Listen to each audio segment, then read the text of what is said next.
Okay everyone, तो बहुत ज़्यादा इंतज़ार के बाद फाइनली हमारे सामने आ चुका है थोर लव एंड थंडर का ट्रेलर। तो आज मैं इसी ट्रेलर के बारे में तुम्हें बताने जा रहा हूँ कि आखिर ट्रेलर में क्या है क्या नहीं है। ऑब्वियसली इतनी जल्दी सब कुछ पता करना आसान नहीं है, तो हो सकता है कि इस टॉपिक पर मेरे 2 या 3 वीडियो और बने, लेकिन फ़िलहाल जो मेरी समझ में आया है वो मैं चाहूँगा कि तुम्हें भी बता दूँ। तो शुरुआत करते हैं शुरुआत से।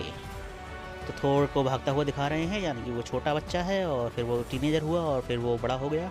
यहाँ पर हम देख सकते हैं कि थोर थोड़ा सा कंफ्यूज्ड है। किस लिए?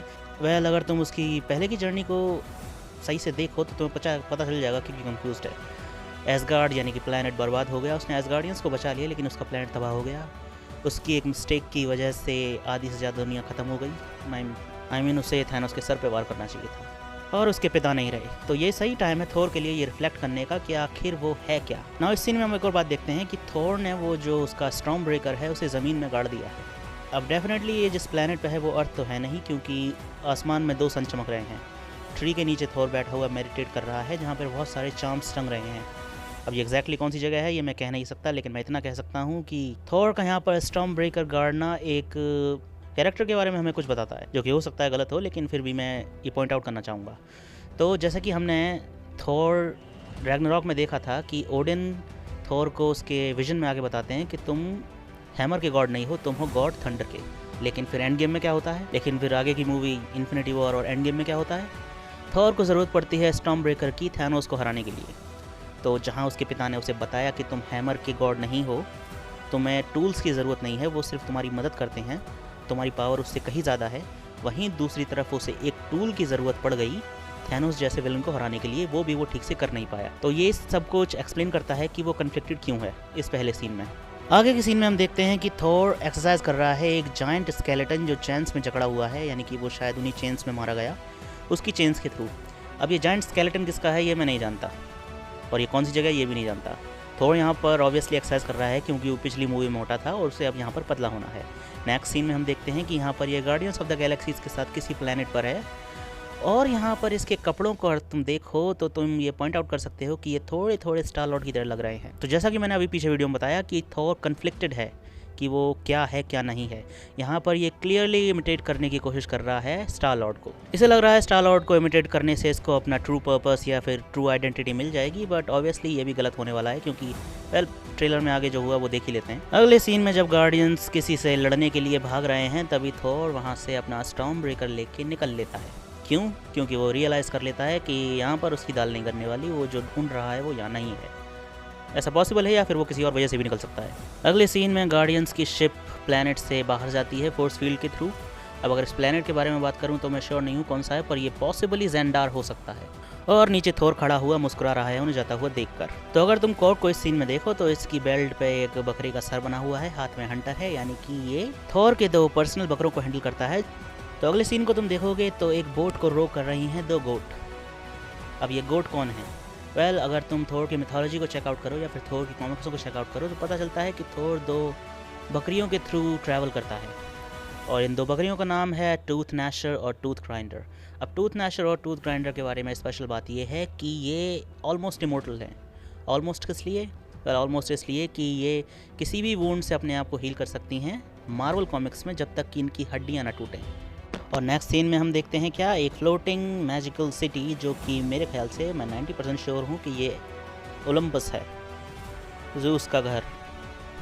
नेक्स्ट सीन में थोर अपनी बोट पर है एक ब्लू हेयर्ड पायरेट के साथ, और वो खुद भी पूरी पायरेट के कॉस्ट्यूम में है। अब ये ब्लू हेयर्ड पायरेट लड़की कौन है ये मैं अभी नहीं जानता, इसकी शक्ल भी सही से नज़र नहीं आ रही कि आखिर है कौन। लेकिन ये जो भी है थोर इसके साथ खुश लग रहा है, लेकिन ये खुश नहीं है, ये ऑब्वियसली अपने उसी पर्सनैलिटी टेस्ट से गुजर रहा है जो ये शुरू से ही इंडिकेट कर रहा है।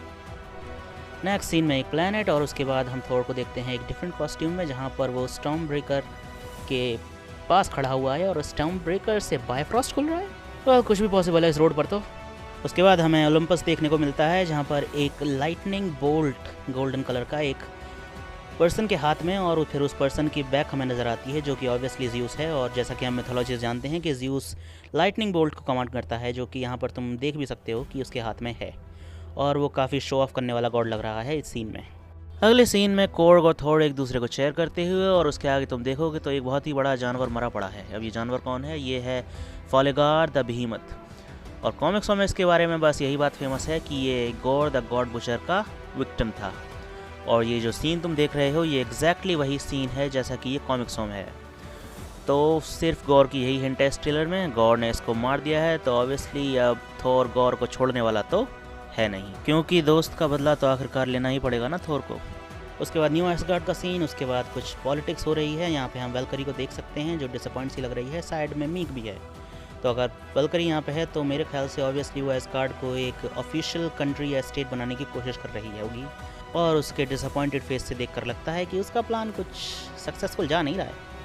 नेक्स्ट सीन में वापस हम ओलंपस को देखते हैं जहाँ पर ज़्यूस का एक जाइंट स्टैचू बन रहा है, लेकिन नीचे जो छोटे छोटे लोग चल रहे हैं उनको अगर तुम पहचान पाओ तो पता चलेगा तुम्हें कि उसमें से एक कोर्ग है, एक थोर है, और एक कौन है अभी पता नहीं, क्योंकि उसका केप भी रेड ही है। तो अगर वो कोई लड़की हुई तो हो सकता है वो जेन फॉस्टर हो, या फिर वो ओलंपस से ही कोई हो सकता है। नेक्स्ट सीन में हम देखते हैं हमारे प्यारे स्टार लॉर्ड की एक यूज़फुल एडवाइस थोर को कि अगर तुम खो जाओ तो फिर अपने प्यार करने वालों की निगाहों में देखो, लेकिन थोर उसे पूरी तरीके से गलत समझ लेता है और उसकी ही निगाहों में देखने लग जाता है। कॉमेडिक एलिमेंट तो इस मूवी में होने ही वाले हैं, लेकिन वो क्या होंगे, कितने होंगे, ये हम कह नहीं सकते। मेरे ख्याल से काफ़ी होने वाले हैं।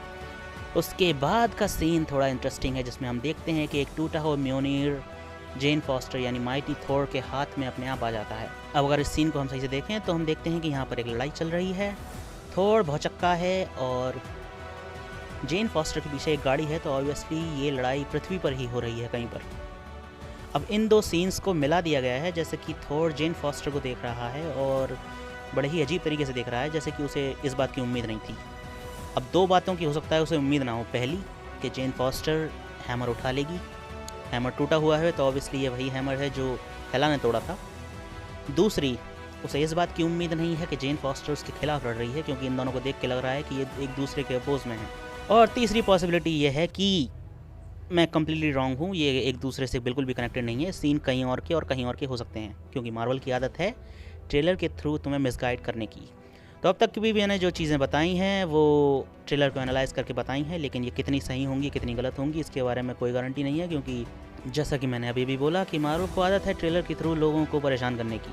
कहीं का सीन कहीं जोड़ते हैं, कहीं का सीन कहीं जोड़ते हैं। पॉसिबली जेन फॉस्टर किसी और सीन में हो, थोर किसी और सीन में हो, वो किसी और को देख के भौचक्का हो रहा हो, जेन फॉस्टर किसी और की तरफ हथौड़ा डायरेक्ट कर रही हो, या फिर एक और चीज़ पॉसिबल है, वो ये है कि ये जेन फॉस्टर इस अर्थ की जेन फॉस्टर है ही नहीं। स्पाइडरमैन में जो भसड़ हुई पॉसिबली वो यहाँ तक फैल गई है और ये किसी और यूनिवर्स की जेन फॉस्टर है। एनीवे, ये था मेरा पहला वीडियो इस बारे में कि क्या भसड़ फैली हुई है थॉर लव एंड थंडर में। होपफुली इसके ऊपर आगे भी वीडियो बनाने पड़ जाएंगे। तो मिलते हैं तुमसे अगली वीडियो में। Till then take care and bye bye.